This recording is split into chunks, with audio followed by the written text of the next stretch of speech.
Hello दोस्तों, स्वागत है आपका मेरे यूट्यूब चैनल क्रीपी कंटेंट में।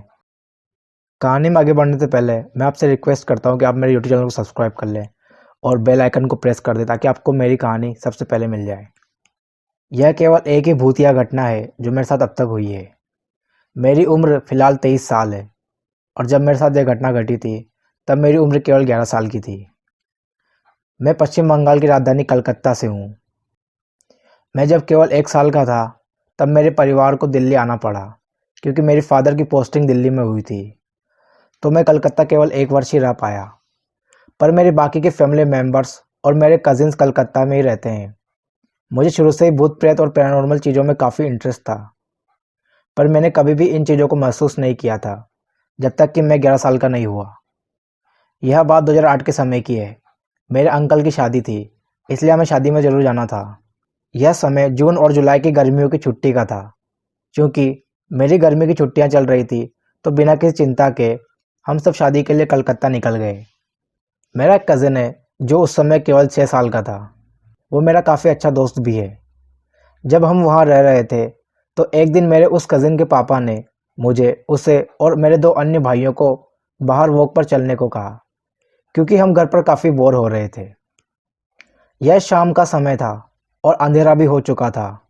मेरे वो 2 भाई आगे की ओर चल रहे थे और वीडियो गेम्स और कुछ दूसरी चीज़ों के बारे में बात कर रहे थे, जबकि मैं और मेरा कज़िन बीच में चल रहे थे और उसके पिता हमारे पीछे थे।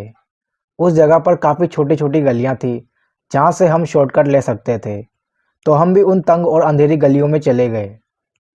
अचानक मैंने एक जगह पर जाकर महसूस किया कि कोई तो है जो मुझे देख रहा है, पर ये मेरे दोस्त के पापा नहीं थे, बल्कि कोई और ही था जो काफ़ी गुस्से में था और वो नहीं चाहता था कि मैं वहाँ से निकलूँ।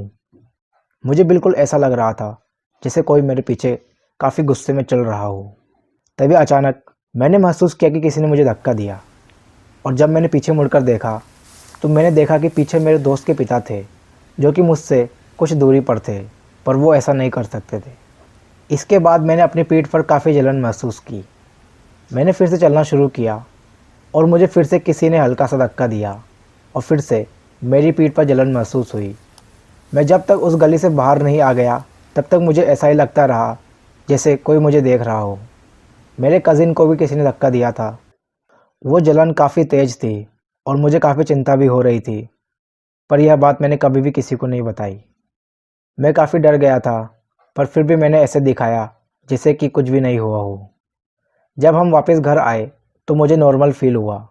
शादी ख़त्म होने के बाद भी हम कुछ दिन वहाँ रुके और जब हम वापस दिल्ली पहुँचे तब तक मेरे स्कूल भी खुल चुके थे। उसके अगले दिन मैं स्कूल गया और घर लौटकर जब मैं अपने कपड़े बदल रहा था तब मैंने देखा कि मेरी पीठ पर 3 लंबे नाखूनों से खुरचने के निशान थे।